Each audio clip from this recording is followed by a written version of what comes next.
Common sense. Use your common sense. That's the biggest thing in the world. Anytime.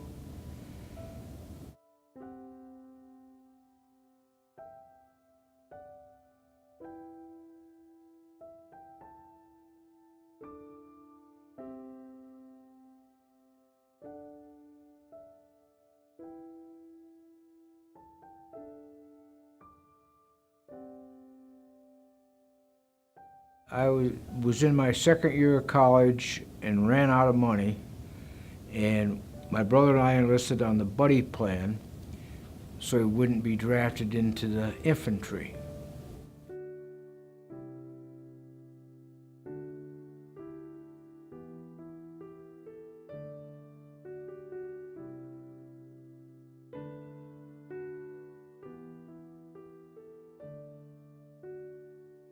Boot camp was physical energy expansion. You did exercise every morning. You had to do exercises before you went to breakfast in the morning. It was tough.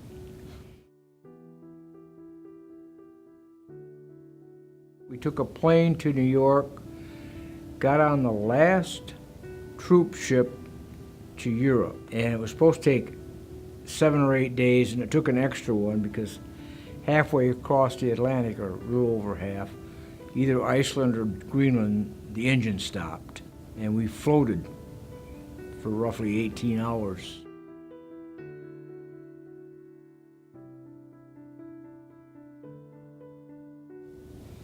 Worst part about the trip was slept in a hold. You had 4 people deep, and they were canvas stretched bunks.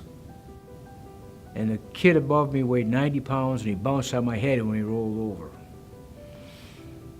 The worst meal on the boat, I had it twice, cold sardines and boiled potatoes unpeeled. It was terrible. Didn't eat much.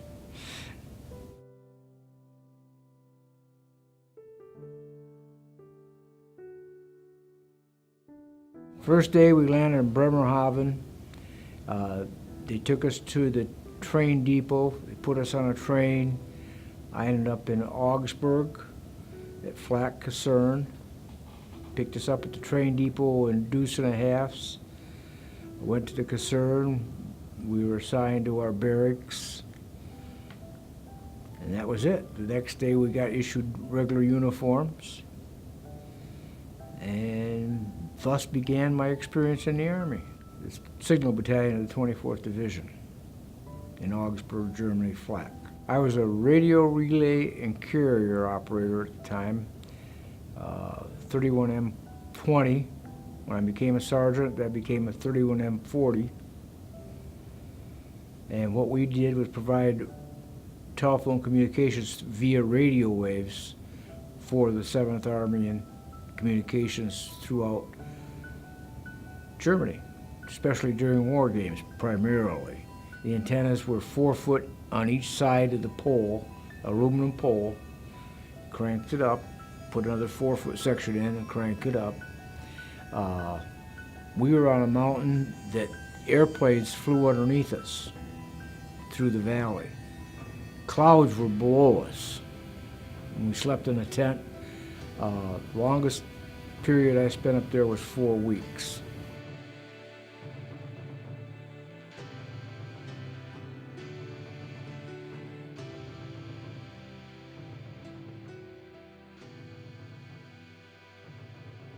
I was on alert for the 7-day war in Jerusalem. I was on alert for 2 weeks. I was scheduled for leave that July to come home and get married, and they canceled my leave, and I was issued 100 rounds of M14 ammunition, my M14. We slept outside of S4 in a tent for 10 days, and they lifted the alert, and we went back to our company. Refreshing course on what I was doing. And at the end of it, I was promoted to sergeant, E5. and it was hard stripes. It wasn't a specialist anymore, so I could direct men then. I had a section in my platoon I was responsible for.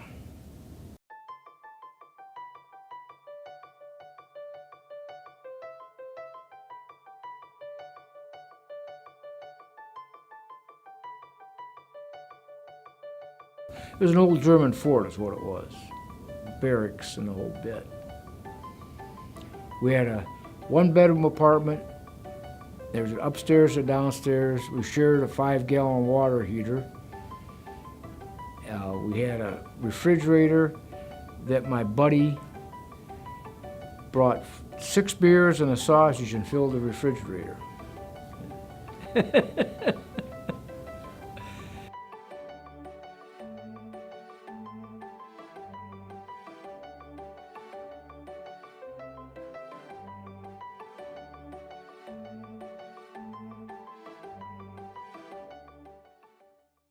And I wrote her, she wrote me back, sent me a picture. We talked on the phone 2 or 3 times a week, and came home the first year after basic training and met her for the first time at O'Hare.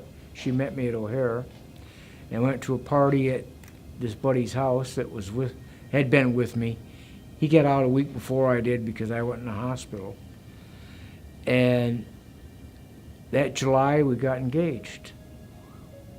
Came home after AIT, and we got engaged, and I went back to Germany. Made plans for the wedding via mail. We wrote every day. She still has the letters, I don't. But we made the decision on the China and everything, what, where, why, and when. She'd pick out a China and send me 3 in the mail, and I'd pick out the same one she did. So we're pretty copacetic. We still are after 52 years.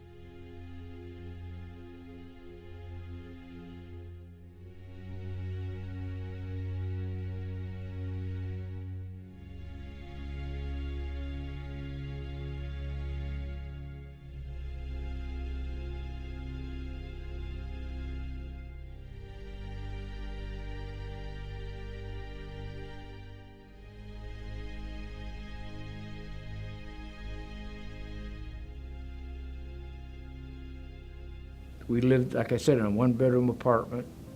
It had a living room, kitchen, and bedroom. The bathroom was right inside the front door. It consisted of a sink and a toilet. Our shower was off the kitchen, and 5-gallon water heater.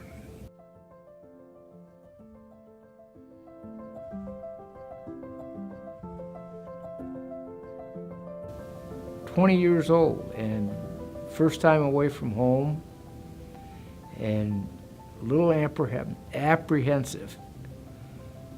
Saved for a year. I bought a round-trip ticket for myself and a one-way for her to go back. Wasn't cheap.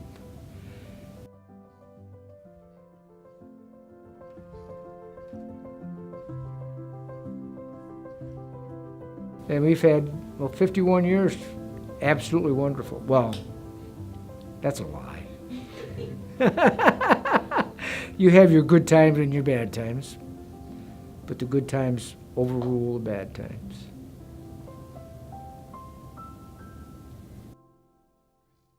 '67, we went back in July and stayed until January, and we relocated to Fort Riley, Kansas. We got stopped in Ireland because there was engine problems with the plane. We were on a commercial flight. We spent 8 hours there and then continued. So we were late making our connection in New York, which we had enough money to share a cab to Newark to get out of the plane, and we split the cost. We split a hamburger from McDonald's, which back then was a quarter, and a Coke, and that's what we had for a meal. And we got to Newark and had to reschedule our flight out. So we had to call the parents and tell them we were coming home on a later flight because they picked us up in O'Hare the next morning. O'Hare. Busy. And we came home, stayed at her parents' house, had a 2-week leave. We drove with her mom and dad down to Kansas looking for a place to live because it was not readily available on base. If we didn't find a place to live, she was going to have to stay home while I finished off my tour. We found a place in Manhattan, which is a college town. It's about 10 miles or so from the base at Fort Riley. And the name of the city down there next to the base, I forgot, but it was the third highest capital rate per population in the United States at that time.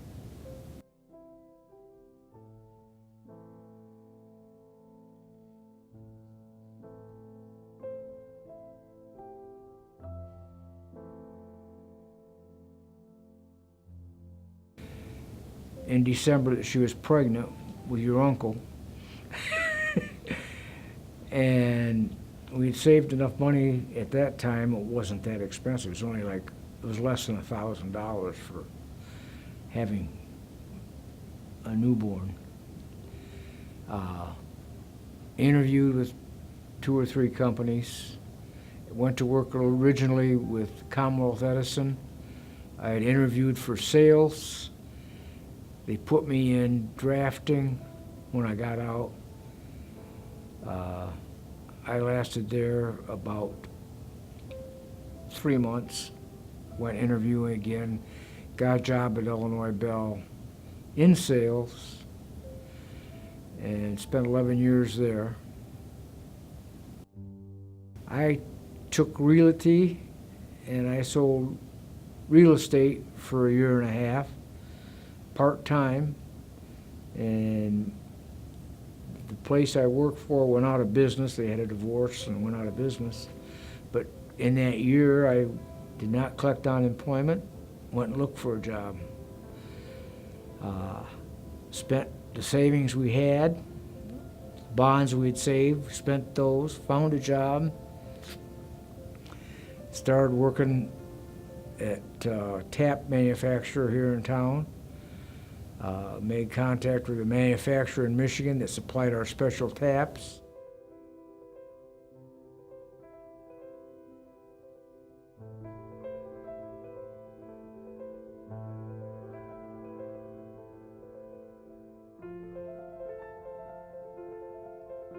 How did you start taking kids in? My son's fault. Like some people pick up stray animals, he picked up stray kids. Bring them home and say, Mom, Dad, blah, blah, blah, blah. Fine. And during that time, I was unemployed for 6 months. That was tough. But basically, it was my son's fault. And we never turned anybody away. There were several that we just had to, we always had dinner together. Round table, and a lot of them didn't have that up there. A lot of them were divorced parents and separated parents, and we would work with them and their parents and get them back together.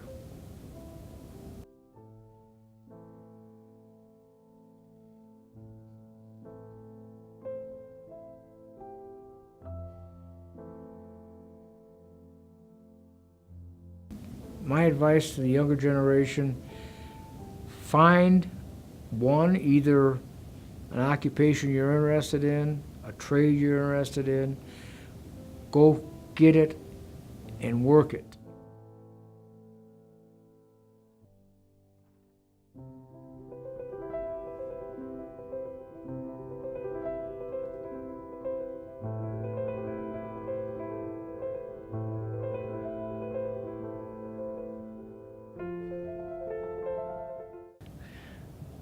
I was lucky enough to do a doc on my grandpa and learn more about his story in the Army and how he met my grandma and their 52 years of wonderful marriage. He says so, at least. I know that when he passes, I know it's going to happen probably soon, that if I get sad or I want to laugh at one of his jokes again, or just hear his story or his voice, I can watch it, and my family can watch it, and we can remember him and just think about how he helped, I don't know, helped us. The class means a lot to me. I got to learn more about my family and what he did, and I got to make a whole new family here with them. Every person in the class helped me with making this documentary on my grandpa. It's just wonderful on everything we do, or they do here. Stangy, Newnham, they help so much. The class helps with the community so much. I'm just glad I can be part of it, do something other than sit around and do nothing for my summer or not put initiative into a class. It just really is fun to do.